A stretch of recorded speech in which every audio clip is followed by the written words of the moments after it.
اسلام کا اگلا خلیفہ حضرت عثمان رضی اللہ تعالی عنہ کو چنا گیا۔ حضرت عثمان کے دور میں حضرت عمر کی طرح مسلمانوں نے اپنی بڑھتی ہوئی طاقت کو جاری رکھا۔ مسلمانوں نے ایجپٹ کو فتح کرنے کے بعد نارتھ افریقہ پر بھی رومن امپائر کا کنٹرول کمزور کر دیا۔ عبداللہ بن سعد رضی اللہ تعالی عنہ فوج کے ساتھ افریقہ میں انٹر ہوئے اور وہاں کے رومن دستوں اور لوکل قبیلوں سے مقابلہ کیا اور ان تمام حصوں کو فتح کر لیا۔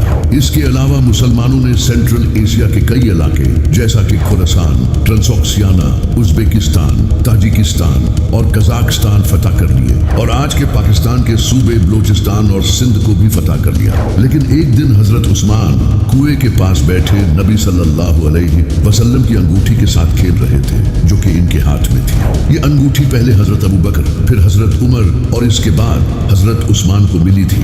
جب حضرت عثمان اس انگوٹھی سے کھیل رہے تھے تو وہ انگوٹھی غلطی سے ان کے ہاتھ سے کنویں میں گر گئی اور اس دن کے بعد سے مسلمانوں میں فتنے شروع ہو گئے۔ حضرت عثمان نے پورے کنویں کو خالی کروایا لیکن وہ انگوٹھی نہیں ملی۔ حضرت عثمان رضی اللہ تعالی عنہ نے کچھ بہت ہی برے فیصلے لیے۔ انہوں نے اپنے رشتہ داروں کو نوازنا شروع کر دیا، جیسا کہ حضرت عثمان نے اپنے سوتیلے بھائی عبداللہ بن سعد کو ایجپٹ کا گورنر بنا دیا اور معاویہ کو سیریا کا گورنر بنا دیا۔ یہاں تک کہ انہوں نے اپنے ایک اور سوتیلے بھائی ولید بن عقبہ کو کوفہ کا گورنر بنا دیا، جس نے ایک دن شراب پی کر نماز پڑھائی۔ اس طرح حکومت میں ایسے بہت سے گورنر آ گئے تھے جو کہ ایماندار نہیں تھے اور مال کو صحیح طریقے سے خرچ نہیں کرتے تھے۔ جب امام علی علیہ السلام کو اس کا پتہ چلا تو آپ نے نبی صلی اللہ علیہ وسلم کی لکھی ہوئی ایک تحریر حضرت عثمان کے پاس بھیجی اور کہا کہ آپ اپنے گورنر کو اس تحریر کے مطابق مال تقسیم کرنے کا حکم دیں۔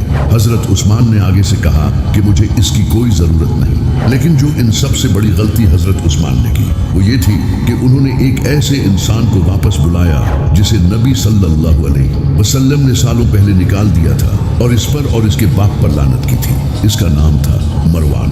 یہ حضرت عثمان کے چچا کا لڑکا تھا۔ حضرت عثمان نے اسے نہ صرف واپس بلایا بلکہ اسے اپنی ایک بیٹی بھی دے دی۔ مسلمان حضرت عثمان کے ان فیصلوں کو لے کر بہت غصہ ہوئے اور وہ ان کے خلاف بولنے لگے، یہاں تک کہ عمار ابن یاسر، حضرت عائشہ اور محمد بن ابی بکر رضی اللہ تعالی عنہ جیسے بڑے اصحاب حضرت عثمان کے خلاف کھڑے ہو گئے۔ اسی طرح حضرت عثمان نے ایجپٹ کا گورنر اپنے بھائی عبداللہ بن سعد بن ابی سرا کو لگا رکھا تھا، لیکن ایجپٹ کے لوگ اس سے بالکل بھی خوش نہیں تھے۔ تو محمد بن ابی بکر جو کہ امام علی علیہ السلام کے بیٹے تھے، وہ ایجپٹ کے کچھ لوگوں کے ساتھ حضرت عثمان کے پاس آئے اور ان کے بھائی گورنر کی شکایت کرنے لگے۔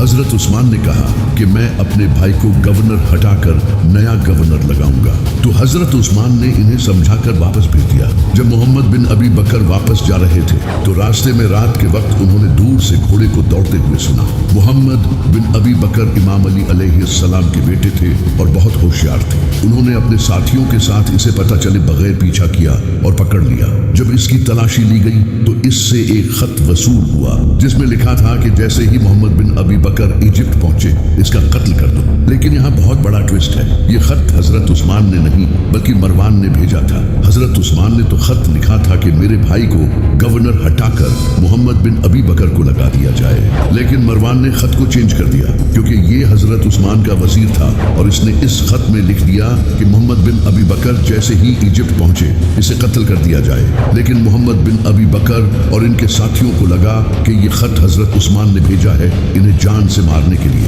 تو محمد بن ابی بکر اپنے ساتھیوں کے ساتھ واپس مدینہ آئے اور انہوں نے حضرت عثمان کے گھر کو گھیر لیا اور ان کا کھانا پانی بند کر دیا۔ حضرت عثمان نے کہا کہ میں نے یہ خط نہیں بھیجا، لیکن ان کی بات کا کسی نے یقین نہیں کیا۔ حضرت عثمان کے خلاف ہزاروں لوگ تھے کیونکہ وہ سب ان کے فیصلوں سے غصہ تھے۔ امام علی علیہ السلام یہ مسئلہ پیسفلی حل کرنے کی کوشش کرتے رہے لیکن مسلمانوں نے ان کی بات نہیں مانی۔ وہ چاہتے تھے کہ حضرت عثمان خلافت چھوڑ دیں، تو امام علی علیہ السلام نے اپنے بیٹے حسن اور حسین کو حضرت عثمان کی حفاظت کے لیے کھڑا کر دیا، لیکن حضرت عثمان کے رشتہ داروں میں سے کوئی بھی نہیں آیا انہیں بچانے کے لیے۔ کچھ دنوں تک یہ پروٹیسٹ جاری رہا، لیکن ایک دن کچھ لوگ حضرت عثمان کے گھر میں گھس گئے اور انہوں نے